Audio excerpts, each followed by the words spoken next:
नमस्कार। प्रादेशिक समाचार के साथ मैं पूनम किरकेट्टा। पहले मुख्य समाचार। जनजातीय गौरव दिवस के मौके पर प्रधानमंत्री नरेंद्र मोदी के झारखंड आगमन की तैयारियां तेज। उत्साहित कलाकार सोहराई पेंटिंग से सजा रहे हैं दीवारें। सूचना और प्रसारण मंत्रालय ने डिजिटल विज्ञापन नीति 2003 को दी मंजूरी। डिजिटल मीडिया पर प्रचार तंत्र को मजबूत बनाने में मिलेगी मदद। ईडी ने साहिबगंज के पुलिस अधीक्षक नौशाद आलम को भेजा समन। 22 को रांची स्थित जोनल कार्यालय में पूछताछ के लिए बुलाया। पश्चिमी सिंहभूम में सुरक्षा बलों को मिली बड़ी कामयाबी। 3 नक्सली गिरफ्तार। भारी मात्रा में विस्फोटक बरामद। और धनतेरस के मौके पर राज्य भर में बाजारों में बढ़ी रौनक। खरीदारी के लिए उमड़े लोग। और अब समाचार विस्तार से। जनजातीय गौरव दिवस के मौके पर प्रधानमंत्री नरेंद्र मोदी के झारखंड आगमन को लेकर खूंटी में तैयारियां तेज हो गई हैं। यहां प्रधानमंत्री बिरसा मुंडा के जन्मस्थली उलिहातू में उनकी प्रतिमा पर श्रद्धांजलि अर्पित करेंगे। पीएम के सभा स्थल की दीवारों को रंग बिरंगी सोहराई कलाकृतियों से स्थानीय कलाकार बनाने में जुटे हैं। साथ ही खूंटी वन विभाग, सदर अस्पताल, जनसंपर्क विभाग, समाहरणालय और परिसदन की चाहर दीवारियों को भी आकर्षक जनजातीय सोहराई पेंटिंग से सजाया जा रहा है। इसे लेकर कलाकार तैयारियों में जुट गए हैं। तो हम लोग सारे पेंटर बहन लोग सब मिल करके संस्कृति और यहाँ का कल्चर वगैरह सब चीज दर्शा रहे हैं। लग रहा है कि हाँ, इस बार काम हुआ है। नरेंद्र मोदी जी को भी आएंगे तो अच्छा लगे। जब झारखंड वासी लोग भी बोलते हैं कि ये हम लोग का कल्चर दर्शाया गया है। 15 तारीख को आ रहे थे तो हम लोग उनके स्वागत में आर्ट दिखने अपनी और भी प्रदर्शित कर रहे हैं। उनके स्वागत में हम लोग कल्चरल वर्ली सोहराई ये सब बना रहे हैं। तो हमारे लिए भी बहुत अच्छी बात है, सौभाग्य की बात है कि हमें मौका मिल रहा है इसमें शामिल होने का। सूचना और प्रसारण मंत्रालय ने डिजिटल विज्ञापन नीति 2023 को मंजूरी दे दी है, जिससे सरकार की विज्ञापन शाखा केंद्रीय संचार ब्यूरो को डिजिटल मीडिया पर प्रचार तंत्र को मजबूत बनाने में मदद मिलेगी। यह नीति केंद्र सरकार की विभिन्न योजनाओं, कार्यक्रमों और नीतियों के प्रचार प्रसार से जागरूकता फैलाने के केंद्रीय संचार ब्यूरो के मिशन में महत्वपूर्ण कदम साबित होगी। इस नीति के माध्यम से केंद्रीय संचार ब्यूरो को ओटीटी और वीडियो ऑन डिमांड स्पेस जैसे प्लेटफॉर्म के लिए एजेंसियों और संस्थाओं का पैनल बनाने का अधिकार मिलेगा। अभी सरकार के सभी मंत्रालयों और विभागों के भी अलग अलग सोशल मीडिया हैंडल्स हैं और नई नीति के अमल में आने के बाद इनकी पहुंच भी बढ़ जाएगी। डिजिटल विज्ञापन नीति 2023 सभी हितधारकों के साथ व्यापक विचार विमर्श के बाद तैयार की गई है और इसमें सरकार की डिजिटल पहुंच का दायरा बढ़ाने तथा नागरिकों तक सूचना पहुंचाने के तंत्र में सुधार की कार्य योजना है। केंद्रीय गृह और सहकारिता मंत्री अमित शाह ने कहा है कि जब तक भारत तिब्बत सीमा पुलिस और सेना के जवान सीमा पर तैनात हैं, देश की 1 इंच भूमि पर कोई भी कब्जा नहीं कर सकता। श्री शाह आज देहरादून में आईटीबीपी के स्थापना दिवस समारोह को संबोधित कर रहे थे।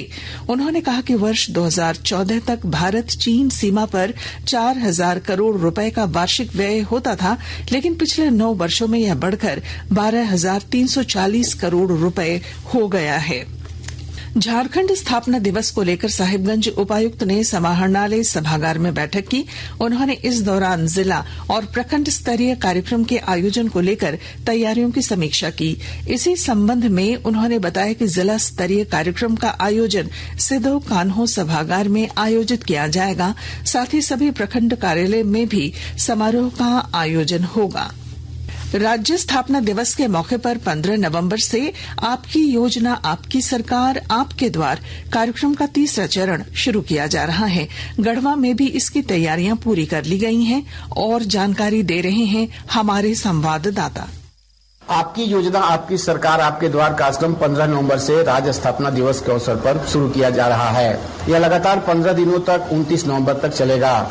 इसके तहत जिले के विभिन्न पंचायतों में शिविर लगाकर आम जनता की समस्याओं को सुना जाएगा और मौके पर ही उसका निष्पादन करने का प्रयास किया जाएगा।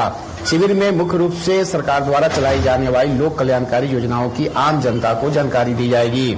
इसमें मुख्य रूप से अबुआ आवास योजना, बिरसा सिंचाई कूप योजना जैसी योजनाएं शामिल हैं। इसके अलावा जाति, आय, जन्म, मृत्यु, दिव्यांगता प्रमाण पत्र बनाया जाएगा और राजस्व से जुड़े दाखिल खारिज, माफी, लगान रसीद में सुधार आदि का ऑन द स्पॉट ही समाधान किया जाएगा। विनोद कुमार पाठक, आकाशवाणी समाचार, गढ़वा। आकाशवाणी के ताजा तरीन समाचारों के लिए आप हमारी वेबसाइट newsonair.com पर लॉग ऑन कर सकते हैं। ताजा समाचार X handle @AIR news alerts और Facebook page All India Radio news पर भी उपलब्ध है।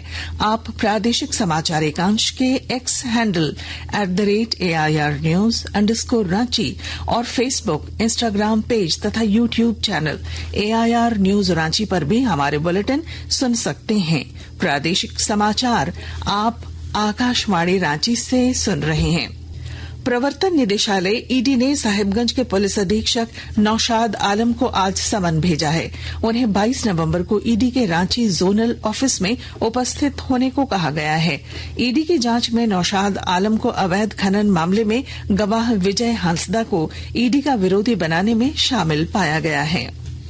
आयुर्वेद दिवस के अवसर पर प्रधानमंत्री नरेंद्र मोदी ने कहा कि यह उन नव प्रवर्तकों और चिकित्सकों को सलाम करने का अवसर है जो प्राचीन ज्ञान को आधुनिकता के साथ जोड़ रहे हैं और आयुर्वेद को विश्व स्तर पर नई ऊंचाइयों पर ले जा रहे हैं। एक सोशल मीडिया पोस्ट में उन्होंने कहा कि आयुर्वेद का समर्थन करना वोकल फॉर लोकल होने का एक जीवंत उदाहरण है। सरायकेला जिला आयुष चिकित्सा केंद्र में आज धन्वंतरी जयंती पर राष्ट्रीय आयुर्वेद दिवस मनाया गया। इस मौके पर जिला आयुष चिकित्सा पदाधिकारी डॉक्टर कृष्ण कुमार ने कार्यक्रम की शुरुआत की। उन्होंने कहा कि आने वाला समय आयुर्वेद का ही है और वर्षों से चली आ रही प्राचीन परंपरा एक बार फिर अवश्य जीवित होगी। प्राचीन समय में समुद्र मंथन के समय भगवान धन्वंतरी का उदय हुआ था और आयुर्वेद का उन्हें जनक माना जाता है। उन्होंने कहा कि 2016 से भारत सरकार के निर्देश अनुसार राष्ट्रीय आयुर्वेद दिवस मनाया जा रहा है। जमशेदपुर स्थित सिद्धगोड़ा में 20 से 24 नवंबर तक बाल मेले का आयोजन किया जाएगा। इसके लिए कार्यक्रम स्थल पर आज भूमि पूजन किया गया। कार्यक्रम में बाल संरक्षण आयोग के सदस्य सुनील कुमार वर्मा भी मौजूद रहे। मौके पर उन्होंने बताया कि इस बाल मेले में बच्चों के लिए विभिन्न प्रतियोगिताएं आयोजित की जाएंगी। जिले के सभी विभागों द्वारा अपने विभाग की प्रदर्शनी और स्टॉल लगाए जाएंगे ताकि बच्चों को सरकारी विभाग की जानकारी प्राप्त हो सके। जमशेदपुर में पुलिस ने एक युवक को अवैध हथियार के साथ गिरफ्तार किया है। डीएसपी अनिमेश गुप्ता ने बताया कि युवक की पहचान मोहम्मद आदिल के रूप में की गई है, जिस पर पूर्व में भी हत्या और आर्म्स एक्ट का मामला दर्ज है। पश्चिमी सिंहभूम जिला पुलिस और सीआरपीएफ की टीम ने भाकपा माओवादी के खिलाफ चलाए जा रहे विशेष ऑपरेशन के दौरान 3 नक्सलियों को गिरफ्तार किया है। साथ ही उन निशानदेही पर भारी मात्रा में विस्फोटक बरामद किए हैं। इस मामले में पुलिस अधीक्षक आशुतोष शेखर ने बताया कि टोंटो थाना क्षेत्र के हुसीपी गांव से नक्सलियों को गिरफ्तार किया गया। इनमें डेबाई पूर्ति और जुरिया बहांदा उर्फ माटा और बोपाई ससांग गांव का लेबिया बोईपाई शामिल हैं। राज्य भर में आज धनतेरस का त्योहार मनाया जा रहा है। धनतेरस के मौके पर बड़ी संख्या में लोगों ने खरीदारी की। हिंदू धर्म में धनतेरस का विशेष महत्व है और इसे देखते हुए सुख समृद्धि की कामना करते हुए लोग अपने घर में नए सामान ला रहे हैं।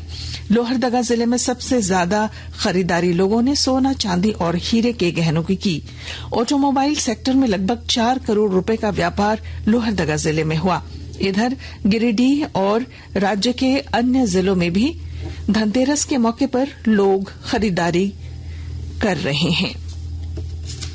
कोडरमा के झुमरे तिलैया के महुआडांड में मेरी माटी मेरा देश कार्यक्रम का आयोजन हुआ।